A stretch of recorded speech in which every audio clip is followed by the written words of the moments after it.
Olá, queridos amigos, irmãos de Ideal. Estamos na leitura e estudo da obra de André Luiz. Estamos no 12º capítulo da obra Obreiros da Vida Eterna, psicografia de Chico Xavier. Este capítulo 12 se denomina Excursão de Adestramento. É onde André vai nos esclarecer a respeito do local onde eles estão ali aguardando, enquanto se preparam para os trabalhos de auxílio aos desencarnos de irmãos lá da colônia de Nosso Lar, irmãos que trabalharam aqui na Terra em benefício de seus semelhantes e adquiriram o merecimento de ter esse auxílio na hora do desencarne. Então, iniciemos já este episódio. Nosso orientador sediara-nos a tarefa na casa transitória de Fabiano, deliberando, porém, que as nossas atividades na crosta tomasse como ponto de referência o lar coletivo de Adelaide, onde realmente os fatores espirituais eram mais valiosos. Como vimos no episódio anterior, esse lar de Adelaide é um orfanato onde nós vamos ver as atividades que aí se exercem. Aqui esclareceram-nos de início o nosso orientador. Nos sentiremos à vontade. A organização é campo propício às melhores semeaduras do espírito e oferece-nos tranquilidade e segurança. Permaneceremos em comunicação contínua com o abrigo de Fabiano, para onde conduziremos os recém-desencarnados e condensaremos todas as atividades possíveis concernentes aos outros amigos nessa amorosa fundação. De fato, aquele refúgio de fraternidade legítima era, sem dúvida, vasto celeiro de bênçãos. Diversas entidades amigas operavam na instituição, prestando assistência e cuidados. Encontrava ali um dos raros edifícios da crosta de tão largas proporções, sem criaturas perversas da esfera invisível. Semelhando-se à casa transitória de onde vínhamos, a vigilância ali funcionava de forma bastante severa. Fôramos defrontados por vários sofredores, criaturas de bons sentimentos que penetravam o asilo com prévia autorização. Enquanto o assistente se demorava em palestra com o dedicado Dr. Bezerra de Menezes, tivemos permissão para visitar as dependências desta instituição. O padre Hipólito, Luciana e eu, em companhia de Irene, jovem colaboradora espiritual da casa, pusemos-nos em ação. Em todos os compartimentos havia luz de nosso plano indicando a abundância de pensamentos salutares e construtivos de todas as mentes que ali se entrelaçavam na mesma comunhão de ideal.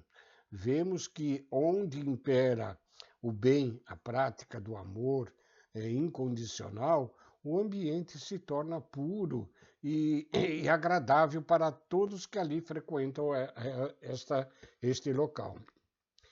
Chegamos à sala de reuniões populares. A nossa nova amiguinha explicou: esta é a região do abrigo que nos força ao serviço mais árduo, receptáculo das emanações mentais e dos pedidos silenciosos de toda a gente que nos visita em assembleias públicas.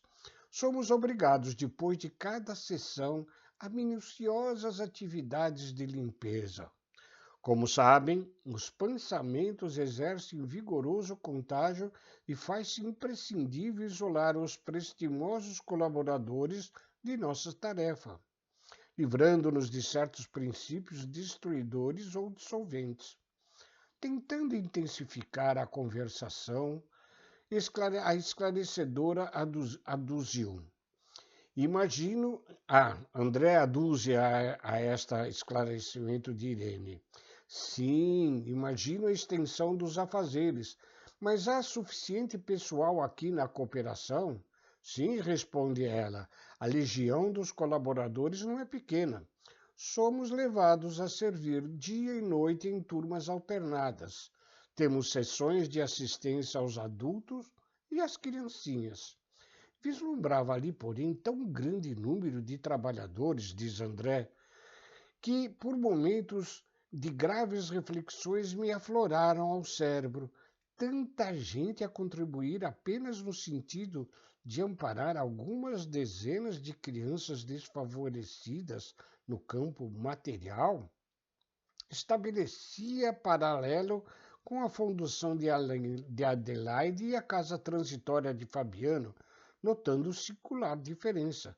Lá na casa transitória, os rigorosos serviços de sentinela, o gesto de energia, a atenção do pessoal verificavam-se em virtude das necessidades inadiáveis de certa quantidade de infelizes desencarnados para os quais a caridade constituía a lâmpada acesa indispensável à transformação interior.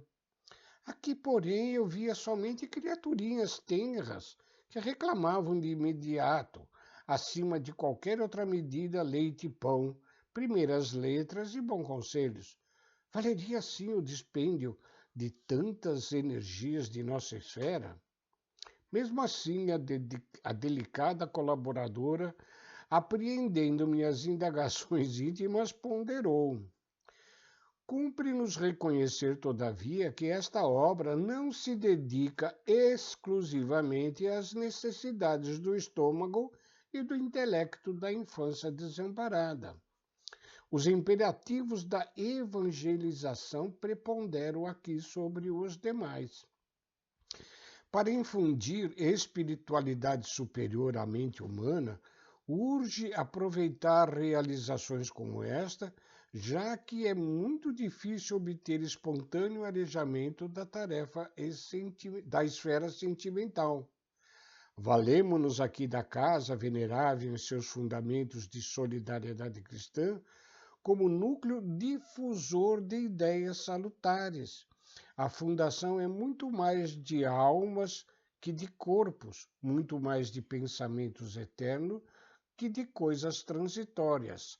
Ou seja, o trabalho ali não se resume a alimentar e dar as primeiras letras às crianças órfãs, mas sim prestar-lhe a assistência espiritual tão necessária e indispensável à nossa evolução espiritual.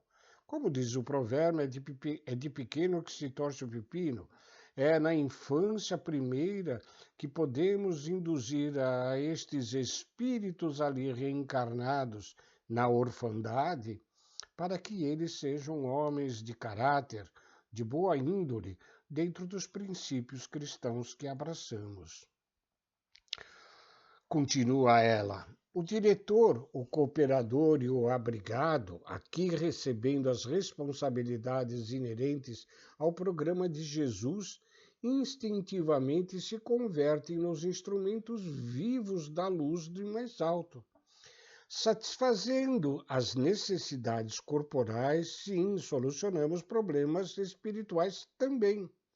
Entrelaçando deveres e dividindo-os com os nossos irmãos encarnados no setor de assistência, conseguimos criar bases mais sólidas à semeadura das verdades imorredoras. Realmente, as outras escolas religiosas não se esqueceram de materializar a bondade em obras de alvenaria. A Igreja Católica romana, ela dispõe sim de institutos avançados sob o ponto de vista material, abrigando a infância desfavorecida. Entretanto, aí as concepções espirituais não se desenvolvem, acanhadas que ficam nos moldes tirânicos dos dogmas obsoletos. O trabalho, pois, na maioria dos casos, circunscreve-se a simples armazenamento de pão efêmero. Já nas igrejas protestantes, elas possuem, por sua vez, grandes colégios e congregações distribuindo valores educativos com a juventude. Todavia, as suas organizações se baseiam quase sempre mais na letra dos conceitos evangélicos do que nos conceitos evangélicos da letra. Irene sorriu, fez ligeiro intervalo e depois continuou. Nós não desejamos menosprezar os serviços admiráveis dos aprendizes do Evangelho nos variados campos religiosos. Todos são respeitáveis se levados a efeito pelo devotamento do coração. Desejamos apenas destacar aqui os valores iluminativos da vida espiritual.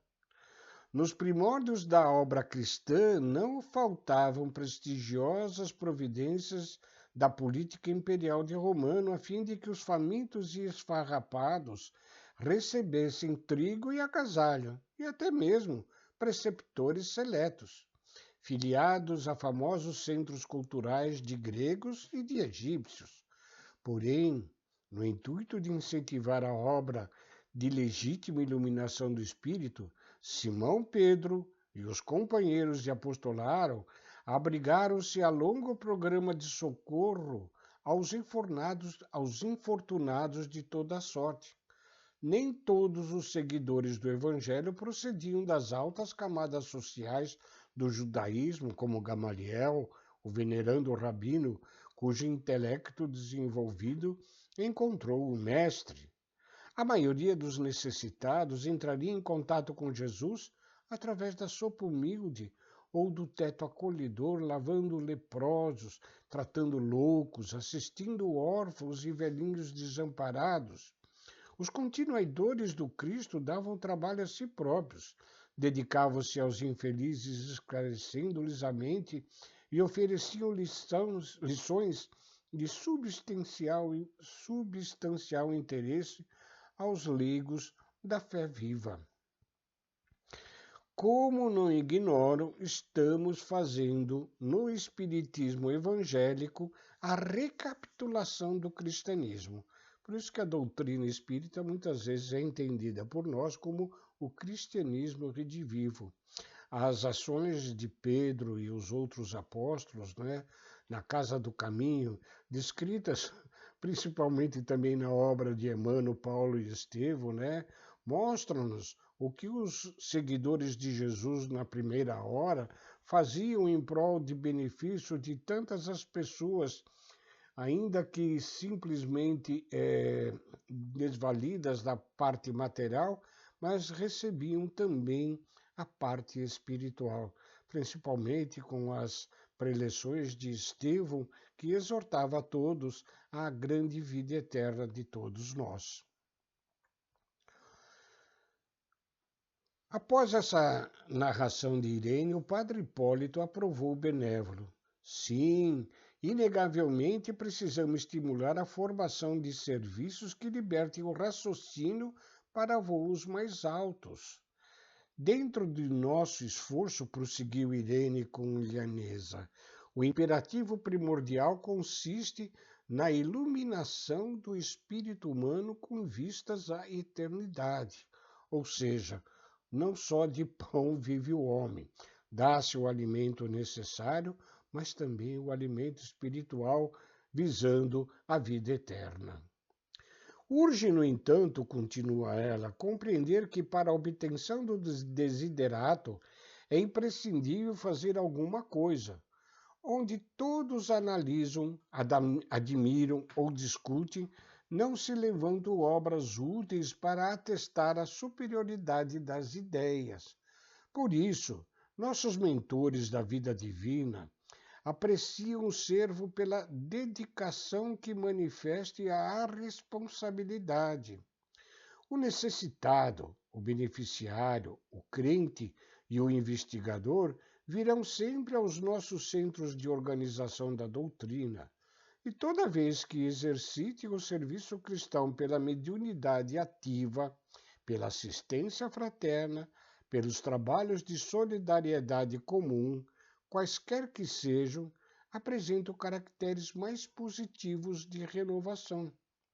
porque a responsabilidade na realização do bem, voluntariamente aceita, transforma-os em traços animados entre os dois mundos, o que dá e o que recebe. Como vem, a luz divina prevalece sobre a benemerência humana, porque esta, sem aquela, pode muitas vezes degenerar em personalismo devastador, compreendendo-se, todavia, em qualquer tempo, que a fé sem obras é irmã das obras sem fé. Continuou Irene em sua brilhante argumentação, ensinando-nos vivaz a ciência da fraternidade e do entendimento construtivo. Ouvindo-a, percebi, acima de toda a preocupação individualista minha, que a difusão da luz espiritual na crosta terrestre não é ação milagrosa, mas é edificação paciente e progressiva. As casas de benemerência social sobre as águas pesadas do pensamento humano funcionam como grandes navios de abastecimento à coletividade faminta de luz e necessidade de princípios renovadores. Passei a ver o estômago dos pequeninos em plano secundário, porque era a claridade positiva do Evangelho que inundava agora minha alma, convidando-me também à contemplação feliz de um futuro maior. Caíra a noite e continuávamos em companhia da estimada irmã que nos apresentava a instituição, comentando-lhe com oportunidade e sabedoria o salutar programa daquela casa. Observamos os serviços espirituais que se preparavam ante a noite próxima. Aqui eram cuidadosas preceptoras desencarnadas que reuniam as crianças nos momentos do sono físico e ensinos benéficos. Acolá eram benfeitores diversos a buscar irmãos para experiências e dádivas preciosas nos círculos da nossa movimentação. Refundi minha apreciação inicial, enxergando mais uma vez naquele instituto a abençoada escola de espiritualidade superior pelo ensejo da semeadura divina que proporcionava aos missionários da luz. Decorrido longo tempo, já na noite fechada, o assistente Jerônimo convocou-nos ao serviço. Irene acompanhou-nos à Câmara de Adelaide, onde o nosso dirigente se encontrava em conversação com outros amigos. Foi breve nas determinações. E aqui nós interrompemos, então, a primeira parte desse episódio, onde André, conhecendo esta instituição de Adelaide, nos traz as referências do trabalho no plano espiritual junto às nossas necessidades, ainda que materiais, como neste orfanato, alimentando-nos o estômago, mas também alimentando-nos o espírito.